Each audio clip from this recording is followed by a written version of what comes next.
আমাদের সাথে এই মুহূর্তে রয়েছেন রুদ্রনীল ঘোষ। আমি আর কোনো ভনিতা কোনো ধরনের কোনো ইন্ট্রোডাকশন না দিয়ে একদম স্ট্রেট রুদ্রদার কাছে যাচ্ছি। রুদ্রদা, মমতা বন্দ্যোপাধ্যায়ের মতন তুমি কবি নও, কিন্তু ক্যাচলাইন তুমিই ঠিক করে দিয়েছো। নাকের ডগায় 2026-এর ভোট, তাই ইমেজ ভালোর যেন চেষ্টা করছেন মমতা বন্দ্যোপাধ্যায়, এবং অদ্ভুতভাবে সেটা চোখেও পড়ছে। দেখুন, মমতা বন্দ্যোপাধ্যায় প্রতিবারই মহালয়ার পর এই প্যান্ডেলে ফিতে কাটেন, কিন্তু একটা ভয় কি কাজ করছে যে এবারই শেষ নির্বাচন মুখ্যমন্ত্রী হিসেবে, যেখানে তিনি চিফ গেস্ট? এটা তো বলতেই হয় যে এই চেষ্টা চলবেই, এবং এই চেষ্টা অমূলক নয়। কারণ যেভাবে পশ্চিমবঙ্গের সাধারণ মানুষ, যারা তৃণমূলের বিরোধী রাজনৈতিক দল করেন না, আকাশ যেমন নীল, সূর্য যেমন হলুদ থাকে মধ্য গগনে, সেটা শুধু বিরোধীরা দেখে এমন নয়, সাধারণ মানুষও দেখে। তো তাই তৃণমূলের এই লাগামহীন প্রশাসনিক সহায়তায় যে দুর্নীতি, যে অপরাধ করবার পরেও কলার তুলে কথা বলা, এটা কোথায় যেন এই বাংলাকে, এই বাংলার যারা বাঙালি রয়েছেন বা বাঙালি ছাড়াও অন্য যে মানুষেরা রয়েছেন, তাদের অত্যন্ত বিরক্ত করেছে। তাদের কাছে তৃণমূল একটা জ্বালাতনের নাম।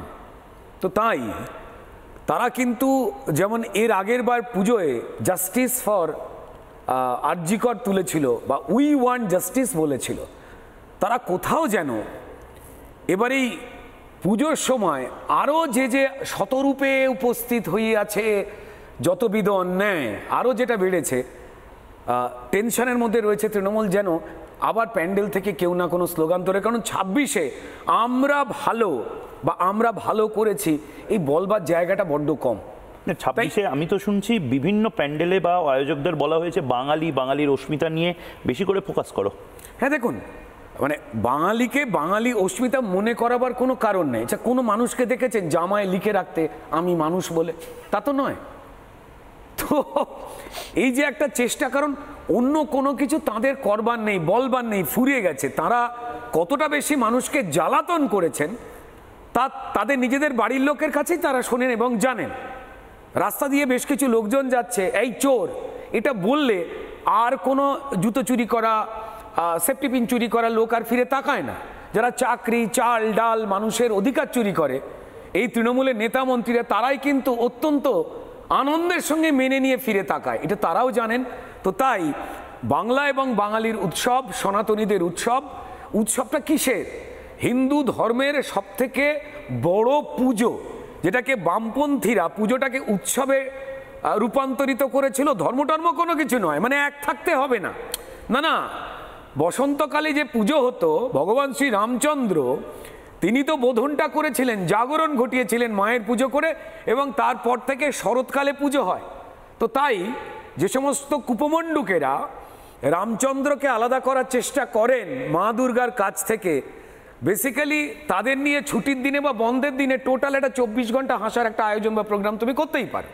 তো এই শেষ ধাপে এসে 2026-এর আগে আর তাদের হাতে কোনো কিছু নেই। এসআইআর হবে বলে ঘোষিত হয়ে গেছে। এসআইআর তো নিয়ে ভারতবর্ষের যে কোনো সুস্থ মানুষ, তিনি যে কোনো রাজনৈতিক দলের সমর্থক হতে পারেন। আমি এবং আমার মারা যাওয়া দাদু ভাই বা আমার ঠাম্মা একসঙ্গে ভোট দিচ্ছে, এটা তো আমরা কেউ চাই না। তো বা আমার যে বোনটির বিয়ে হয়ে গিয়ে শ্বশুরবাড়ি চলে গেছে, তার শ্বশুরবাড়িতে ভোটার কার্ড আর বাপের বাড়িতেও ভোটার কার্ডে তৃণমূল ভোট দিচ্ছে, এটা তো আমরা চাই না। আরেকটা জিনিস রুদ্রদা, কি অদ্ভুত দেখো, এটা মানে আমরা লাগাতার এটা খবরও করেছিলাম, ডিবেটও করেছিলাম। মমতা বন্দ্যোপাধ্যায় বা তার সরকারকে আদালত ভৎসনা করেছিল আইন শৃঙ্খলার অবনতি যে শামশেরগঞ্জে হয়েছিল, মুর্শিদাবাদে, সেখানকার যারা ক্ষতিগ্রস্ত তাদের পুজোর আগে পুনর্বাসন দিতে পারেনি। মানে আদালতকে বলে বলে পুনর্বাসন দিতে হচ্ছে। মমতা বন্দ্যোপাধ্যায় একদিকে বলছেন বিপুল টাকা ওরাও, বিভিন্ন পুজো প্যান্ডেলগুলো কলকাতা শহরে এই অবস্থা, আর অন্যদিকে মুর্শিদাবাদের হিন্দুরা তারা এই অবস্থায় মধ্যে এখনও রয়েছে। হরগোবিন্দ দাসের পরিবারকে মমতা বন্দ্যোপাধ্যায় শাড়ি পাঠিয়েছেন, বা কি পাঠাবেন মমতা বন্দ্যোপাধ্যায় পুজোর গিফট হিসেবে? দেখুন, পুনর্বাসন তৃণমূল আগে নিজেদের কি করে করবে সেই চিন্তায় ব্যস্ত হয়েছে। মন ছোট করলে হবে না।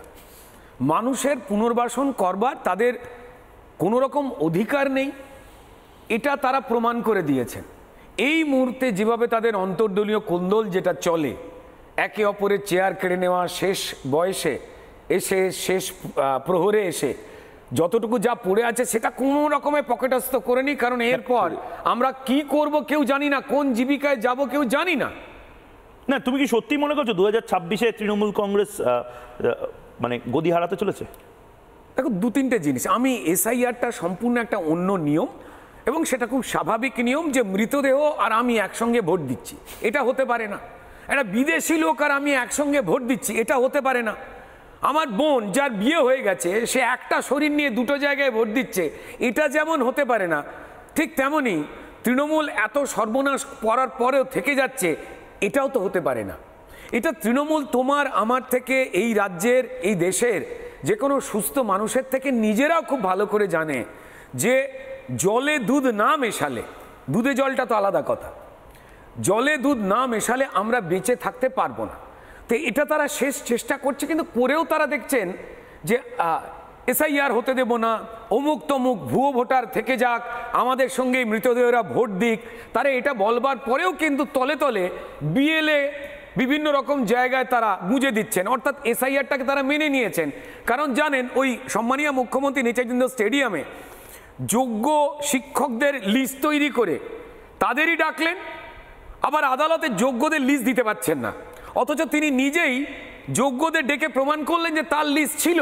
সেই দিনই আমিও বলেছিলাম, অনেকেই বলেছিলেন যে এতে প্রমাণ তিনি করে দিলেন যে লিস্ট তার কাছে জানা, কারা চাকরি হারাবে এবং কারা চাকরি পাবে অযোগ্য হয়ে, এটাও তার কাছে জানা। বেসিক্যালি তিনি সময়টাকে নষ্ট করছেন এবং ধরা পড়তেই হবে। তিনি যা যা দাবি করছেন সেগুলো যে মিথ্যে, তা অত্যন্ত সম্মানের সঙ্গে একটা সম্মানীয় চেয়ারে বসে সেই চেয়ারের মর্যাদাটাকে তিনি ক্ষুণ্ণ করবেনই। এবং যারা ওই কথা বিশ্বাস করতে চাইছে না, কিন্তু এছাড়া উপায় নেই, আমার বাংলার যারা অসহায় মধ্যবিত্ত বাড়ি, নিম্নবিত্ত বাড়ির যে ছেলে, আমার বাবা মা শিক্ষক ছিলেন, আমার পরিবারের অধিকাংশ লোকই শিক্ষক, তো তাই ফলত যারা শিক্ষাকর্মী বা যারা শিক্ষা জগতের শিক্ষকতা চাকরি চেয়েছেন, তাদের যখন রক্তাক্ত করা হয় মেরে, ব্রাত্য বসুরা অভিনয় করবার সময় পান এবং প্রমাণ করে দেন যে শিক্ষা দপ্তর বলে কোনো কিছু নেই। অভিনয় করা খারাপ বলছি না, কিন্তু মুশকিলের জায়গাটা হয়ে গেল একটা অত্যন্ত কঠিন দপ্তরের মন্ত্রী যখন দপ্তরে যাবার কাজই খুঁজে পায় না, তখন তিনি শুটিং করা ছাড়া বা এলাডিং বেলাডিং সইল, আমায় কে প্যাক মারিল, এটা ছাড়া তো তার কাছে কোনো কাজ থাকতে পারে না। তো এই পুরোটাই কিন্তু মমতা বন্দ্যোপাধ্যায় এবং তার দল বিলক্ষণ তারা জেনে গেছেন। ফলত এসআইআর যদি নাও হয়, মানুষ কি কখনো চায় যে আচ্ছা আমার জামাই তৃণমূলের বিরাট চোর, ও পুকুর বুঝিয়ে বাড়ি করে, ওর সঙ্গে মেয়ের বিয়ে দিই? কোনো সুস্থ বাঙালি পরিবারের বাবা কি এটা চাইবেন? কোনো সুস্থ বাঙালি পরিবারের মা কি এটা চাইবেন যে আমার ছেলের আমি বিয়ে দেব তৃণমূলের কোনো এক নেতার সঙ্গে যে কালকেই জেলে চলে যেতে পারে? আগে না। আমরা হয়তো অনেক কথা, বাঙালিরা হয়তো অনেক কথাই একটু পরে বলি, হয়তো আমাদের সন্দেশখালির আগে ইয়েতে যে মেয়েটির হাঁসখালিতে যে হত্যাটা হয়েছিল, যাকে নিয়ে সম্মানীয় মুখ্যমন্ত্রী অত্যন্ত আপত্তিজনক মন্তব্য করেছিলেন, এই ঘটনাতে তো পরিষ্কার আমার বাঙালির মায়েরা, বোনেরা, বাবারা, জেঠুরা, কাকুরা যারা রাত জেগেছিল, তারা সেদিন জাগেননি। কিন্তু তারা তো ইচ্ছা করে জাগেননি এমনটা নয়, মানে আরজিকর কোনো ঘটনা নয়, সব ঘটনার সলতে মানুষ যেন তৈরি ছিল বারুদ নিয়ে বদলটা চাই বলতে, তাই তারা জেগেছিলেন। তো তারা তো জেগে উঠেছেন। সারা গ্রামে গ্রামে অত্যাচার হচ্ছে। আমরা জানি গ্রামে শহরের থেকে একটা ডিফিকাল্ট কন্ডিশন থাকে, সেখানে এমএলএ, তার সঙ্গে সঙ্গে থানার পুলিশ অফিসার, এবং দুর্ভাগ্যজনকভাবে পশ্চিমবঙ্গে সম্মানীয় যারা আইএস এবং আইপিএস রয়েছেন, তাদের একটা বড় অংশ যারা পেপার তৈরি করে দেন কেন্দ্রীয় সরকারের নানান খাতে মানুষের জন্য আসা টাকা কিভাবে তৃণমূল পঞ্চায়েত সিস্টেম দিয়ে আত্মসাৎ করতে পারবেন, এই একটা বড় অংশের আইএস আর আইপিএস তারাই তো তৃণমূলের জেলা সভাপতি হয়ে জেলাগুলোকে কন্ট্রোল করে। মানুষ লুটের টাকা শোনা যায় পুলিশ জিপ মারফত নেতাদের বাড়ি পৌঁছে দেন, এবং এই বাহক হিসেবে কাজ করবার জন্য ডিএ না পাওয়া পুলিশের অধস্তন কর্মচারীরা যারা জানেন আমি পাপীদেরকে আড়াল করছি আর যাদের সঙ্গে অন্যায় ঘটছে তাদেরকে আমি লাঠিপেটা করছি, তার বাড়ি ফিরে বৃদ্ধ বাবাকে তিনি যখন ওই ঘুষের বা লুটের টাকায় ওষুধ কিনে দেন, সেই পুলিশ অফিসারের বাবা কিন্তু কাঁপা হাত নিয়ে কিন্তু বলে ওঠেন, খোকা কি ওষুধ দিয়ে বাঁচাচ্ছিস আমায়, এতে তো মানুষের রক্ত লেগে। আচ্ছা, আমাকে একটা কথা বলো, কথা বলার আগে মমতা বন্দ্যোপাধ্যায়ের মতন তুমি অত বড় মাপের কবি নও। না, আমি একদমই নই। কিছু তো লিখে এনেছো কোথায়, জবাব চাই বাংলাতে আজকে? আমি এখানে বসে বসেই আরো বেশি করে তোমার কথা শুনতে শুনতেই আমি কিছু লিখবার চেষ্টা করছি। আমি তো ওইভাবে আমি যখন ইন্ট্রো দিচ্ছিলাম, আমি যখন বলছিলাম ততক্ষণের মধ্যে তোমার কল লেখা শেষ হয়ে গেল। হ্যাঁ, তো যেটাই হোক না কেন, আমার সমস্ত যারা কবি বন্ধু রয়েছেন, যাদের কলমে বোধহয় বারুদ থাকতো, যাদের হৃদয়ে আগুন থাকতো, তারা বোধহয় নিজেদের প্রাণ, পরিবার এবং জীবিকার জন্য কলমের কালিটাকে কোথায় রেখে দিয়েছেন, ওই দোয়াতটাকে, তাই বোধহয় আর সেই আগুন ঝরা লেখাগুলো তারা লিখতে পারেন না।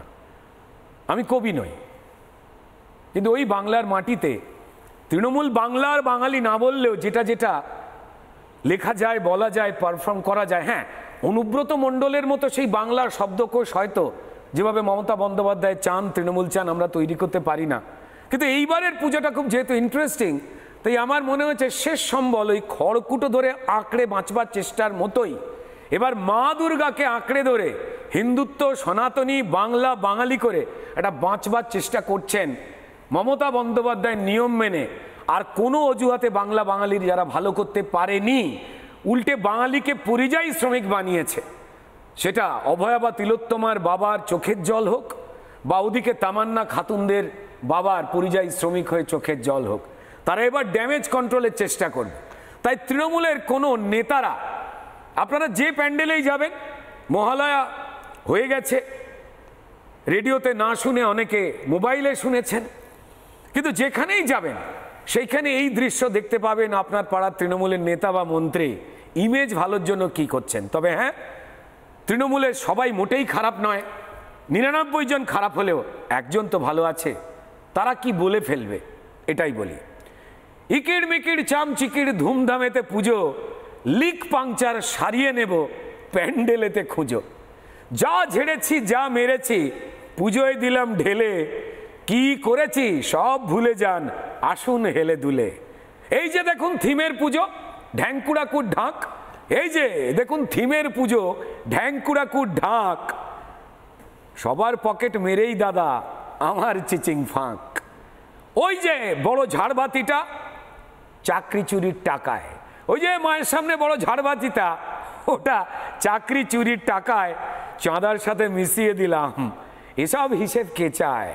ঠান্ডা বেশি, ঠান্ডা বেশি, নতুন এসি প্যান্ডেলে চারদিকে, আরে দর্শনার্থী কষ্ট পাবে, নেতা ভালো থাকে, পুকুর ভরাট করার টাকায় এসব বন্দোবস্ত। ময়ূক ভাই, আমাদের এই পুকুর ভরাট করার টাকায় এসব বন্দোবস্ত, আরে জনগণের টাকা মেরে হোক না পুজো মস্ত, তবে নাকের ডগায় 26শে ভোট, দাদা ইমেজ ভালোর চেষ্টা, এই নাকের ডগায় 26শে ভোট, ইমেজ ভালোর চেষ্টা, দুর্গা পুজোর ছলে এবার পুরো ঢেকে দেব কেসটা।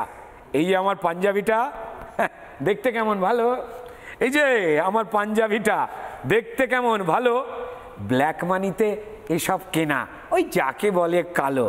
তবে একটা গোপন কথা করেন না পাঁচকান প্লিজ, তবে একটা গোপন কথা করেন না পাঁচকান, যে ছেলে মেয়ে বাজাচ্ছে ঢাক তাদের চিনতে চান? আন্দোলনে ছিল সবাই, চাইতে হতে মাস্টার, ওরা আন্দোলনে ছিল সবাই, ওরা চাইতে হতে মাস্টার, চাকরি গেছে তাই হাতেতে ঢাক, নেই তো চকার ডাস্টার। দিদির রাজ্যে ওদের পাশে আমরা কিন্তু আছি, দাদা দিদির রাজ্যে ওদের পাশে আমরা কিন্তু আছি, চাকরি ঝেড়েও দিলাম রেখে ওদের আমার কাছাকাছি। বন্দোবস্ত নিখুঁত এবার তাই তো দাঁত কাপাটি, বন্দোবস্ত নিখুঁত এবার তাই তো দাঁত কপাটি, গুলিয়ে গেলেই 26তে সদল বলে ছুটি। জয় মা দুর্গা, জয় মা দুর্গা, জয় মা দুর্গা বলছি বটে, কিন্তু মা দুর্গাকে কেন্দ্র করে এবার পিআর এক্সারসাইজটা খুব খুব বেশি চোখে পড়ছে। এটার কারণটা কি হতে পারে? এক, তৃণমূল কংগ্রেস মনে করছে যে তারা সত্যি আসল সনাতনী, তারা সবচেয়ে বেশি হিন্দুত্ব এবং বাঙালির যে আবেগ সেটার সবচেয়ে বড় সেলিব্রেশন তারা করছে। দুই হতে পারে রুদ্রদা, যে তারা খুব স্পেসিফিক্যালি এইটা ভাবার চেষ্টা করছে যে বিজেপি এই সমস্ত কিছু তো ভুল বলে, আসলে তো আমরা দেখো জগন্নাথ মন্দির বানিয়ে দিয়েছি, আমরা দুর্গা দালান করছি, আমরা বিপুলভাবে কলকাতার বিভিন্ন প্যান্ডেলে প্যান্ডেলে আমরা সেলিব্রেশন করছি, প্রবলেমটা কোথা থেকে? না, আমার যেটা মনে হয় যে তৃণমূলীয় এই যে প্রচেষ্টা, আমরা তৃণমূলের অবদান সনাতন ধর্মের ওপরে আমরা কিন্তু ভুলব না। দেখো, ভারতীয় জনতা পার্টির আমি সমর্থক, একজন কার্যকর্তা বলে আমি তৃণমূলের নামে তো মিথ্যা কথা বলতে পারবো না। আমাদের যারা সনাতন ধর্মের দেব দেবী তাদেরকে আমরা নিজেদের বলে রিলেট করি, তাই আমরা অধিকাংশ জনই, অন্য ধর্মের মানুষ যারা রয়েছেন তাদের অধিকাংশ জনই কিন্তু প্রার্থনা করতে, তাদের ঈশ্বরের সঙ্গে দেখা করতে অন্যান্য অবয়বে তৈরি করা বিভিন্ন জায়গায় তারা যান, যেমন আমাদের মন্দির।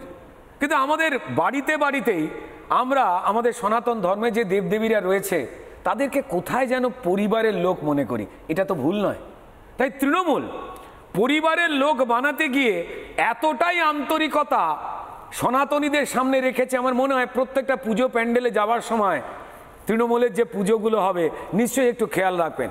আপনারা মনে রাখবেন যে তৃণমূল 21শে জুলাইয়ের মঞ্চ থেকে স্লোগান দিয়ে তারা বলে দিয়েছিল রামকৃষ্ণ তৃণমূল, মা শারদা তৃণমূল, বিবেকানন্দ তৃণমূল। নিশ্চয়ই আপনারা ভোলেননি, নিশ্চয়ই আপনারা ভোলেননি যে তৃণমূলের সাংসদ যিনি কৃষ্ণনগর থেকে জয়ী হয়ে এসে কৃষ্ণনগরের মানুষের কথা না বলে পার্লামেন্টে বড়লোকি ব্যবসায়ীদের কথা বলেন, তিনি বলেছিলেন মা কালী মদ ও মাংসের দেবী।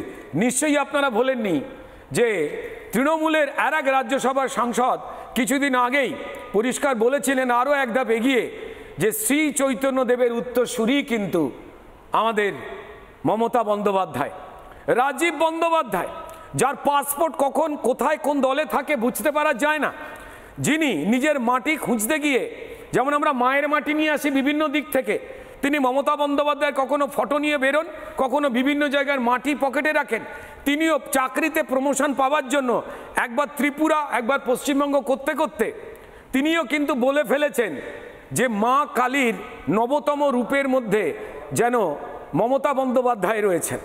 আমার মনে হয় যারা সনাতনীরা আমাদের এই গল্প আড্ডা কথা শুনছেন, পুজোর যেখানে আবহাওয়া তৈরি হয়ে গেছে, তাই সনাতন ধর্মে আমাদের যারা ঈশ্বর তাদেরকে যে আন্তরিকতা নিয়ে দগ্ধ করেছে, কলুষিত করেছে, নিপীড়িত করেছে, অপমান করেছে, অসম্মান করেছে, তারা দুর্গা পুজোকে রাজনৈতিক কারণে ব্যবহার করে তারা 26-এর পাপের বৈতরণী পার হতে আসছে। না, এটা অনেকে বলছে যে তোমাদেরও একটা টেনশন শুরু হয়েছে, কারণ তোমরা ইনফ্যাক্ট তুমি বলতেও পারো ইজেডসিসির যে পুজোটা যেটা হয় সেটা তো তোমরা সত্যি মানে যেভাবে অন্য পুজোগুলো হয় নেতাদের যে পুজোগুলো সেরকমভাবে সেই স্কেলে তো তোমরা করতে পারছো না। না, সত্যিই তো তাই। মানে একটাই কথা, সজল ঘোষ তাও ব্যাটিংটা করছে, বিজেপি নেতাদের বড় পুজো কোথায়? আমি একদম এই প্রসঙ্গে আসতে চাই, সত্যিই তো বিজেপি নেতাদের বড় পুজো কোথায়? দেখো, সজল ঘোষের যে পুজো রয়েছে সন্তোষ মিত্র স্কোয়ারে, সেটা একটা ঐতিহ্যশালী পুজো, তার ব্যাপকতা অনেক দিন ধরেই অনেকভাবে বেশি, এবং সজল ঘোষ সেটা আরও নতুন করে মানুষের কাছে কিভাবে তুলে ধরা যায় তার জন্য ভাবনা চিন্তা করছেন। এবার সজলবাবুর পুজোর সঙ্গেও আমি কোনো রকমভাবে জড়িয়ে রয়েছি, তো সেটা আলাদা কথা। ইজেডসিসির এই যে পুজোটা, দেখো ওই অঞ্চলে একটা পুজোর দরকার তো অবশ্যই ছিল, এবং সেই ক্ষেত্রে আমরা যতটুকু সামান্য যেখান থেকে পাই অর্থ সাহায্য আমরা ততটুকু দিয়ে পুজোটা করার চেষ্টা করি। হ্যাঁ, আড়ম্বর হয়তো আমরা করতে পারি না তৃণমূলের নেতাদের মতো, কারণ এই যে আমি কবিতাটা বললাম যে চাকরি চুরির টাকা, রেশন চুরির টাকা, চাল ডাল চুরির টাকা, আবাস চুরির টাকা, জব কার্ড চুরির টাকা দিয়ে তো আমরা পুজো করি না। কে বলেছে যে মা সেখানেই আসে যেখানে আড়ম্বর বেশি, যেখানে আন্তরিকতা থাকে, আড়ম্বর কম হোক বা বেশি হোক না কেন, মা সেখানেই অধিষ্ঠান করেন। তাই আমাদের পুজো বিরাট জাঁকজমক হয়ে বিভিন্ন রকম প্রাইজ হয়তো আনতে পারেন না, আর যে প্রাইজের মধ্যে কোথায় মানুষের ঘাম আর রক্ত লেগে রয়েছে, সেই পুজোতে হয়তো আমাদের মন নেই। তাই আমরা গর্বিত আমাদের ছোট পুজোটাকে নিয়ে। এবারও আমরা এবারে হচ্ছে পুজোটা, হ্যাঁ, কষ্ট করে এবার আমরা পুজোটা করছি। তো যারা আসবেন এলাকার মানুষেরা জড়ো হচ্ছেন, এবং সব থেকে বড় কথা এবারের পুজোতে, ইজেডসিসি পুজোতে, পুজো তো যে কোনো কারুর হতে পারে, ইভেন আমরা যারা তৃণমূলের বন্ধুরা রয়েছেন আমরা তাদেরও আমন্ত্রণ করতে চাইছি ইজেডসিসির পুজোয়। তবে একটাই কথা বলবো, প্লিজ আপনাদের একটা সুনাম আছে, আপনারা যেখানেই যান নিজেদের মধ্যে মোবাইল এবং জুতো চুরি করেন, এইটা প্লিজ অন্তত এইবার পুজোর সময় 26শে বিদায় লগ্নে যে অন্তত ইজেডসিসি থেকে আসুন। ভোগেরও বন্দোবস্ত করা আছে, আপনাদের মতো ঝাড়া মালপত্র দিয়ে নয়, ওই চাল ডাল একটু বেগুন ভাজা টাইপের যতটুকু হয়, আর লুচি আলুর দমের মতো, বা ওই সাদা আলুর তরকারি দিয়ে একটু চামচ বা বাসনগুলো বাড়ি নিয়ে চলে যাবেন না, হ্যাঁ, কারণ খুব কষ্ট করে ইয়ে করা। আর জুতো যেন হাওয়াই চটি যদি পরে আসেন, হাওয়াই চটিটা পরেই বাড়ি যাবেন, অন্য কারো চামড়ার চটি কষ্ট করে কেনা এটা চাই না, কারণ এটা তো তুমি মানে পুজোকেও ভাগ করে দিচ্ছ। না না, একদম ভাগ করিনি। তুমি তৃণমূল কংগ্রেসের এই যে এই বলছো, এই না না, আমি তো আসতে বলছি ওয়েলকাম। আমি আবার বলছি, যে সমস্ত কমরেডরা লাল পাঞ্জাবির নিচে লুকিয়ে রেখে দেওয়া পৈতেটাকে নিয়ে ঘোরাঘুরি করেন, যে সমস্ত কমরেডেরা বাইরে নীল সুতোর বিড়ি খেলেও ঘরে গিয়ে দামি চুরুট বা সিগারেট ধরান, আমি তাদেরও আসতে বলছি। সেকুলার মানেটা কি? সেকুলার মানে তো পরিষ্কার সোজা কথায় আমি স্বধর্ম লালন করব, অন্য ধর্মে প্রীতি, বাস এটাই তো আমার সেকুলারিজমের সব থেকে বড় উদাহরণ। হিন্দু ধর্ম অস্বীকার, অন্য ধর্মে ইফতার, একই মিথ্যে বারবার, তার নামে কি সেকুলার? এইটা করতে গিয়ে তারা ধরা পড়ে গেছে। তারা বলেন যে আমরা পুজো উৎসবে মানুষকে জল টল দেব, পুজোর ভিড়কে কাজে লাগিয়ে উল্টো দিকে লাল শালু দিয়ে গণতান্ত্রিক কেন্দ্রিকতায় অবক্ষয়ের বিমূর্ততা নিপাত যাক বলে জটিল ভাষা লিখে গরিব মানুষের পার্টি বলে বই বিক্রি করব, সেই সব দিন চলে গেছে। তারাও বিভ্রান্ত, আমি তাদের অসম্মান করছি না, তারা প্রাসঙ্গিকতা হারিয়ে ফেলেছেন। তারা পাকিস্তানের ওপরে যখন নরেন্দ্র মোদীর প্রধানমন্ত্রীত্বে যখন আমাদের দেশের সেনাবাহিনী উগ্রবাদী ঘাঁটিগুলোকে গুঁড়িয়ে দেয়, তখন তারা যে পাকিস্তানের জন্ম তারা দিয়েছিল সমর্থন করে মুসলিম লীগকে, তারা সেই ইতিহাসকে ভুলতে না পেরে ও করে ডুকরে উঠে তারা কলকাতার রাস্তায় মিছিল বার করে, যুদ্ধ নয় শান্তি চাই আমরা সবাই তমুকে। কিন্তু বাঙালি তো মেনে নিয়েছে, বাঙালির মানে সিংহভাগ মমতা বন্দ্যোপাধ্যায়কে তো সাপোর্ট দিয়েছেন। মমতা বন্দ্যোপাধ্যায়, আমি একবার পিসিআরকে বলবো, মমতা বন্দ্যোপাধ্যায় বিভিন্ন সময় বিভিন্ন কিছু বলেছেন, কখনো অস্পষ্টভাবে ভুল মন্ত্রোচ্চারণ, কখনো পুজো নিয়ে বিভিন্ন ধরনের কথোপকথন, কখনো এমন কিছু কথা যে কথাগুলো আসলে বাঙালি বুঝছে যেটা ঠিক নয়, কিন্তু তারপরেও তো আমি রুদ্রনীল ঘোষকে জিজ্ঞেস করবো, তারপরেও তো মমতা বন্দ্যোপাধ্যায়কেই বিপুলভাবে ভোটে জিতিয়ে এনেছেন। তার মানে কি মমতা বন্দ্যোপাধ্যায় পাচ্ছে না, রুদ্রনীল ঘোষরা পাচ্ছে না? দেখি আগে মমতা বন্দ্যোপাধ্যায় কি বলেছিলেন। মা দুর্গা, মা কালী, জয় বজরং বলি, ওম নমঃ শিবায়, গণপতি বাবা মৌরিয়া, বিশালাক্ষী, বিষ্ণু মাতা, রক্ষা কালী, জয় মাতা দি, সন্তোষী মা, ওং জয়ন্তী মঙ্গলা কালী, ভদ্র কালী, কপালিনী, দুর্গা শিবা ক্ষমা ধাত্রী সাহা সদা নমস্তুতে, মধুকৈটব বিদ্রাভ্যি বিধাত্রী বরদে নমো, রূপং দেহি জয়ং দেহি যশো দেহি দিশো জয়ী, মহিষাসুর নির্নাশ বিধাত্রী বরদে নমো, রূপং দেহি জয়ং দেহি যশো দেহি দিশো জয়ী, বন্দিতাগ্নি যুগে দেবী সর্বসৌভাগ্য দায়িনী, রূপং দেহি জয়ং দেহি যশো দেহি দিশো জয়ী, বন্দিতাগ্নি যুগে দেবী সর্বসৌভাগ্য দায়িনী, চণ্ড মুন্ড বোধে দেবী। রুদ্রদা, মমতা বন্দ্যোপাধ্যায় এই জিনিসগুলো বলেছিলেন, মানে কুচো যুব শোকভীত মুক্তাহারে বিভিন্ন ভাইরাল ক্লিপ আমরা দেখেছি। তারপরেও তো মমতা বন্দ্যোপাধ্যায় মানে ম্যান্ডেট আছে মমতা বন্দ্যোপাধ্যায়ের কাছে, উনি যদি কিছু নাও বলেন আবার ভুলও বলেন তাও মানুষ করবে, মানে পাবলিক চাইছে। না, তুমি তো সিনেমার মানুষ, পাবলিক যদি চায়। না না, ডেফিনেটলি তফাৎটা হচ্ছে যে মমতা বন্দ্যোপাধ্যায় এবং তাঁর দল যেভাবে অশরীরী ভোট পায়, সত্যি আমরা সেটা পেরে উঠিনি। আমাদের কাজ জীবিত মানুষদের নিয়ে, আমরা সেই ভোটটা পাচ্ছি। কিন্তু আমরা মৃত ব্যক্তি তাদের ভোট পাই না, আমরা ভুয়ো ব্যক্তি যারা এক্সিস্ট করেন না তাদের ভোট পাই না, এমনকি আমরা পেতে চাইও না। মমতা বন্দ্যোপাধ্যায় ভারতবর্ষের মধ্যে বিদেশিদের ভোট অবধি তিনি পাচ্ছেন। এবার সেই দিকে তিনি তাকিয়ে রয়েছেন।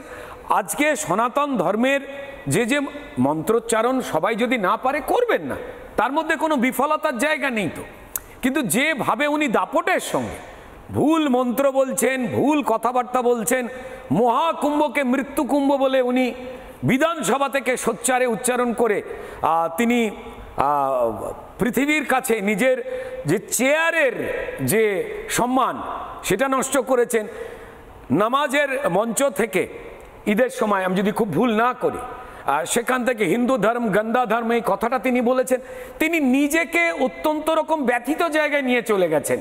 মমতা বন্দ্যোপাধ্যায়ের উপরে পশ্চিমবঙ্গের মানুষের একটা অনুকম্পা রয়েছে, যেটাকে অনেকে মনে করেন যে সমর্থন বলে। প্রেতাত্মাদের ভোট পাওয়া এটা তো খুব সাধারণ কথা নয়। হতেই পারে যে মমতা বন্দ্যোপাধ্যায় তন্ত্র সাধনা করেন, তাই ভোটের সময় যত অশরীরীরা ব্যক্তিগত আক্রমণ না করবেন মুখ্যমন্ত্রীকে, এটা না তন্ত্র সাধনা কি ব্যক্তিগত আক্রমণ? এটা যে কোনো কেউ পারেন না। তন্ত্র সাধনা অত্যন্ত কঠিন একটা সাধনা, হতেই পারেন সম্মানীয় মুখ্যমন্ত্রী সেই সাধনা করেন, তাই তো যে যারা মৃতদেহ তারা এসে ভোট দিয়ে যায়। দেখুন একটাই কথা, পশ্চিমবঙ্গের মানুষ অত্যন্ত বুদ্ধিমান, পশ্চিমবঙ্গের মানুষ অত্যন্ত বোঝেন। এই যে লক্ষ্মীরা যারা মারা যাচ্ছে, নিপীড়িত হচ্ছে, যাদের ক্ষতবিক্ষত বা নিথর দেহ লাশ হয়ে বিভিন্ন জায়গায় পড়ে থাকছে, তিনি হিন্দু হোক বা মুসলমান বোন হোক না কেন, এটা কি পশ্চিমবঙ্গের মানুষ দেখতে পাচ্ছেন না? তারা পাচ্ছেন। ময়ূক ভাই, আমি একটা কথা আমাদের দর্শক বন্ধুদের কাছেও তুলতে চাই। আচ্ছা, লক্ষ্মীর ভাণ্ডার তো সবাই পাচ্ছে, কারেক্ট? 30% যদি আমি গোল গোল হিসেবে বলি, তাহলে আমাদের যে মুসলমান পরিবারের যে বোনেরা রয়েছেন তারা লক্ষ্মীর ভাণ্ডার পাচ্ছেন। কিসের ভাণ্ডার? মা লক্ষ্মী হিন্দু দেবীর ভাণ্ডার তারা পাচ্ছেন এবং ভোট দিচ্ছেন। অর্থাৎ তাদের মা লক্ষ্মীর ভাণ্ডার নিতে কোনো অসুবিধে নেই, তারা বুঝিয়ে দিয়েছেন। কিন্তু 70% হিন্দু এবং অন্যান্য যারা রয়েছেন তাদের মধ্যে তৃণমূল কত পার্সেন্ট ভোট পায়? মাত্র 17%। তৃণমূল ভোট পায় 47%, 30% একদম আমাদের মুসলমান ভাই বোনদের ভোট। এবং এই 70% লক্ষ্মীর ভাণ্ডার পাওয়া যারা আমাদের বোনেরা, মায়েরা, দিদিরা রয়েছে, তাহলে তারা লক্ষ্মীর ভাণ্ডারটা নিচ্ছেন, কিন্তু মাত্র 17% ভোট দিচ্ছেন 70-এর মধ্যে। এ তো ভারী অন্যায়, কারণ তাদের চোখটা অনেকটা স্পষ্ট। আর এই নানাবিধ ঘটনায় বাকিরা কিন্তু এই জড়তা কাটিয়ে ফেলেছেন। তাই 4 এবং 5% যে ভোটটা গ্যাপ হয়ে রয়েছে, তা আমাদের মুসলমান সমাজে যারা মুসলমান সমাজকে বড় করে উন্নীত করতে চায়, পড়াশোনা শিখে দারিদ্রতার জায়গা থেকে যারা বড়ভাবে তুলে ধরতে চায়, এবং আমাদের সম্মানীয় রাজ্য সভাপতি শ্রমিক ভট্টাচার্য প্রথম দিনেই যে কথা স্পষ্ট করেছিলেন যে আমাদের মুসলমান ভাইরা যারা পড়াশোনা কম জানে, যাদের হাতে ছুরি, পাথর, বোম, বন্দুক ধরিয়ে নেওয়া হচ্ছে, আমাদের লড়াই মুসলমান ভাইদের ওই হাতগুলোর সঙ্গে যে হাতে ধরা রয়েছে ছুরি আর পাথর বা বন্দুক। আমরা চাই না আমাদের মুসলমান ভাইরা দেশের কাজে নিজেদের নাম না করে তাদের পরিচিতি আসুক, গ্রেপ্তার হলেন মোহাম্মদ অমুক বা তমুক আলী। আমরা চাই না, আমরা চাই দেশ গড়ার কাজে, আমরা চাই তাদের হাতে কলম উঠুক, তাদের হাতে কাজ আসুক, তারাও আমাদের হিন্দু ভাইদের মতো ওই তামান্না খাতুনের বাবার মতো পরিযায়ী শ্রমিক হয়ে বাধ্য হয়ে তামান্নাকে ছেড়ে চলে গেল, আর পশ্চিমবঙ্গের ঘটনায় ফিরে এসে নিজের মেয়ের মৃতদেহ দেখলো আমার তামান্না খাতুন বোনটার বাবা। তো ফলত এরা কি সবাইকে মানে নির্বোধ ভেবে ফেলেছেন? তা তো নয়। এসআইআর হোক আর না হোক, হবেই। এসআইআর এর বিষয়টাকে সরিয়ে রেখে দিয়ে বলছি যে এসআইআর যদি আরো দেরিও হয়, তাহলেও পশ্চিমবঙ্গের মানুষ, বিশেষ করে যারা সাদা চোখে দুনিয়াকে দেখেন, যারা চান যে তার পরিবার আর দগ্ধে দগ্ধে ধার দেনায় মরবে না, তারাও কিন্তু জানে যে তৃণমূল নিজের ক্ষমতা হারিয়ে ফেলেছে, মানুষের উপকার করার প্রবণতা তারা আজ 5-7 বছর আগে থেকে হারিয়ে ফেলেছে। এখন যারা এক্সিস্ট করছে তারা ওই একবার বিদায় দে মা, চিরকালের জন্য ঘুরে আসি, এই কথাটা বলবেন। আমাদের একদম সময় শেষ, কিন্তু যাওয়ার আগে মানে তোমার বিদায় বেলা এই এপিসোড থেকে কোনো কিছু শোনাবে নাকি? শক্তিশালী হচ্ছে ভারত, গর্বে ভারতবাসী, মলিন মুখে উঠছে জেগে আবার নতুন হবার হাসি। শত্রু দেশও ভারতকে আজ আর চোখেতে মাপে, মোদির গড়া নতুন ভারত খুব রেখেছে চাপে। আগের মতো হম্বিতম্বি কেউ করে না আর ভারতকে নিয়ে, আগের মতন হম্বিতম্বি কেউ করে না আর। ভারতবাসী শক্তিশালী, সবার অহংকার। গড়ছেন যে দেশ মগ্ন হয়ে, এই গেল তার জন্মদিন। ৭৫-এ পা রেখেছেন, আজ আমাদের দিন। সুস্থ থাকুন, গড়তে থাকুন প্রিয় প্রধানমন্ত্রী। সুস্থ থাকুন, দেশ গড়তে থাকুন প্রিয় প্রধানমন্ত্রী। ভাবতে থাকুক, কাঁপতে থাকুক যত ছোট্ট ষড়যন্ত্রী। কি বাত! প্রধানমন্ত্রী নরেন্দ্র মোদী, এবার অনেকেই চান প্রধানমন্ত্রী নরেন্দ্র মোদী কলকাতায় আসুন এবং দুর্গাপুজোর উদ্বোধন করুন। অমিত শাহ, স্বরাষ্ট্রমন্ত্রী অমিত শাহ, তিনি আসবেন বলে কথা দিয়েছেন, এমনটাই আমরা শুনছি আমাদের সূত্রের মোতাবেক। শুভেন্দু অধিকারীও তিনি গিয়ে দিল্লিতে আমন্ত্রণ জানিয়ে এসেছেন অমিত শাহকে। নরেন্দ্র মোদী এবার আসেন কিনা সেটা গোটা বাংলা তাকিয়ে রয়েছে। আপাতত একটা ছোট্ট বিরতি নিচ্ছি, বিরতির পর ফিরে আসছি, সঙ্গে থাকুন। নানা ধরনের কন্টেন্ট দেখার জন্য লাইক করুন, শেয়ার করুন আমাদের ফেসবুক পেজ, সাবস্ক্রাইব করুন আমাদের ইউটিউব চ্যানেল। পাশাপাশি অন্যান্য ব্রেকিং নিউজের জন্য অবশ্যই চোখ রাখুন রিপাবলিক বাংলায়।